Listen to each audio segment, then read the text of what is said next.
Hi, everybody, and welcome to the show. I'm your host, Jack Canfield, and with me today is Linda Ugelow, who is a speaking confidence coach and the author of the book, Delight in the Limelight.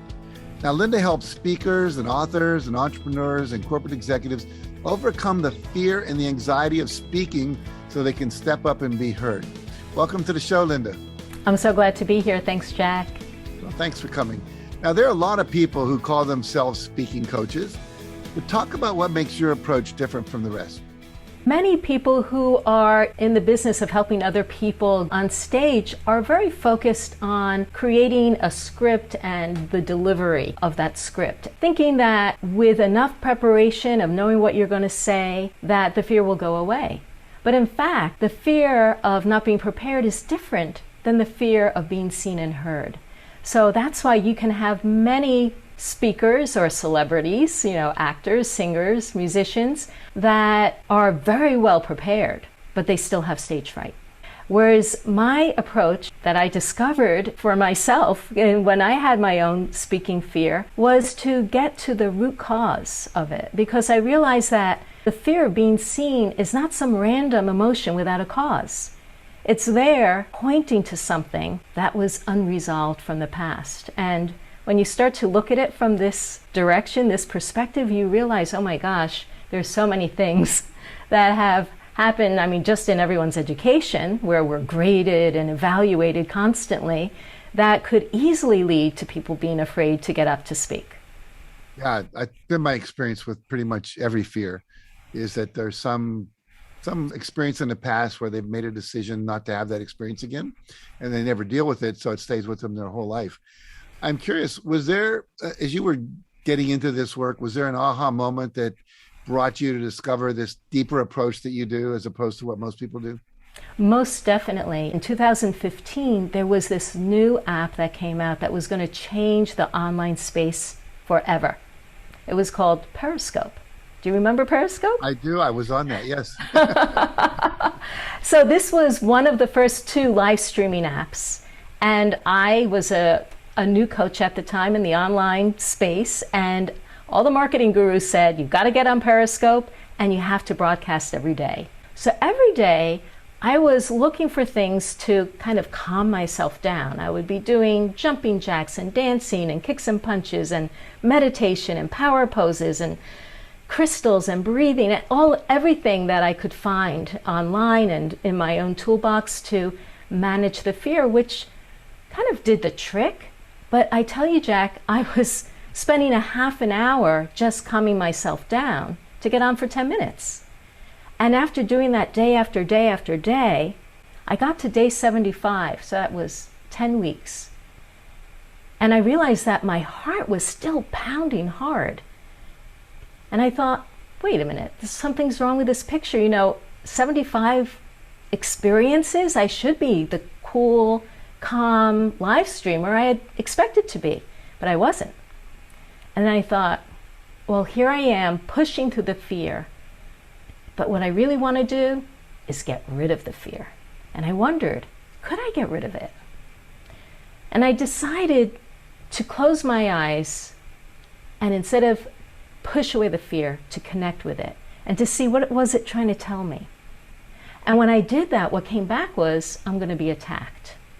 And I thought, is the cellular memory of us being on the savannah with the saber-toothed tiger chasing us? Or, I have a psychology background, is this from my own history? And suddenly a memory popped into my head of my mom yelling at my two sisters, why can't you girls be more like Linda? Because I was the goody-goody and I did everything she told me to do. Because I didn't want to get punished the way I saw my sisters get punished. But when she said that, it was their cue to attack me. As soon as she was out of the room, they kicked me in the shin, hold me down, tickle me till I cried, call me stupid, tell me to shut up, all these things. And then it hit me.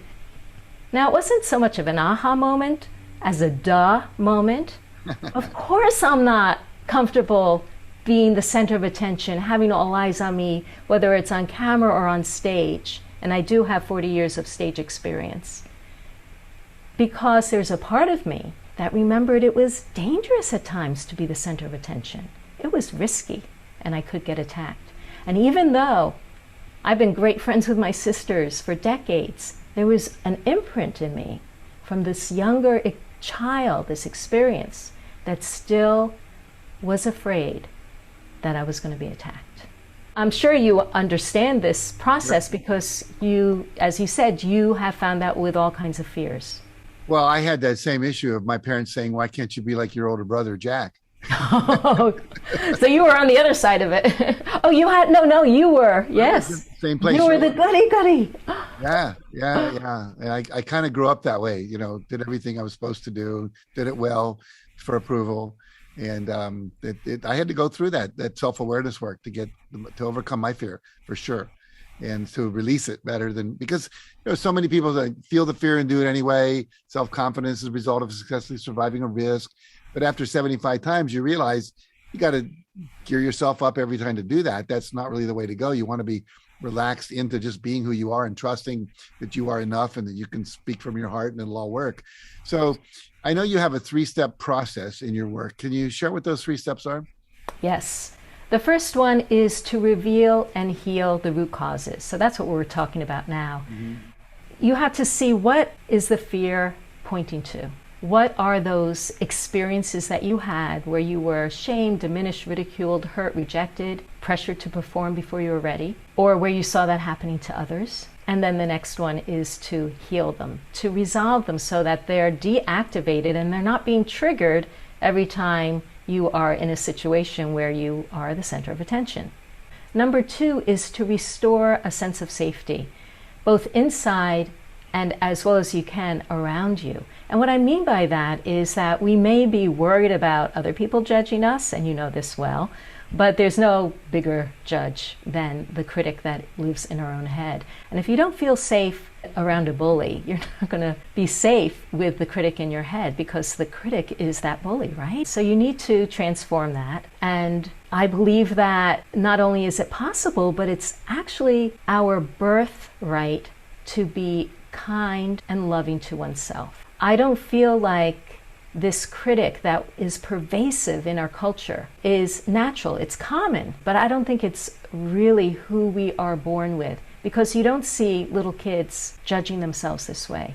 They're taught to judge themselves. And in terms of like creating a sense of safety around yourself, it's seeking out environments where people have your best interests in mind, where they will point out to you what is strong, what's working, what's great. You can start to see yourself with the same kind, loving eyes that the people who hold you dear see you with. And there are ways, and I think there are more and more ways these days, even in work environments, where people are catching on to the idea that pointing out what is good, what's working, what's strong is actually more effective than pointing out what's not working, what's not good, and where you're failing. So we have reveal and heal, we have restore safety, and the third step is to repattern our habits. So when you have a lifetime of speaking in a whisper because you're going to wake up your father who worked all night, or that speaking loudly is not acceptable in your family, use your indoor voice, or when you are used to holding your body tense from anxiety, you need to swap those habits out with new habits, where you feel like your voice is something that you enjoy using again, that you feel the pleasure of your voice in your body, where you feel the pleasure of expressing yourself in your body. Nothing is too small to practice. You can practice just relaxing in front of the camera, or you can practice feeling confident in your seat. And what does that bring into your body? So what we're talking about is like removing the things that keep you from being your fully self-expressed self that you were as a child, and finding the play again. That's great. I'm reminded as I watch you talk that I was watching someone teach about how to do a great podcast the other day. They said when your hands come up on the screen, as yours have been doing quite a bit, people trust you more. And I 8 years of military school, so I'm like this the whole time. Yes or no, or keep the smile off your face, or So it's good just to be reminded. I'm going to practice that a little bit, a little more expression. This is great. See, we're learning all the time. Wonderful. Thank you. So Now, given that public speaking, the fear of speaking in front of people is probably the number one fear in America, and I would guess around the rest of the world, I've heard people say, "I'd rather die than have to stand up and talk." So death is probably the number two fear, unfortunately, after speaking. I'm sure a lot of people that are watching this want to get your book, and even more importantly, will want to work with you. How can people get in touch with you, and where can they find your book? People can come to my website at lindaugelow.com, and you can download a free chapter of my book or find ways to buy it. Thank you for taking the time to join us today, Maria. I appreciate it.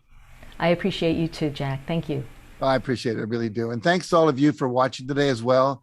And if you have a message that you want to share with the world, whether it's at work or at school or at church or online or on stage, please make sure to check out Linda's book, The Light in the Limelight.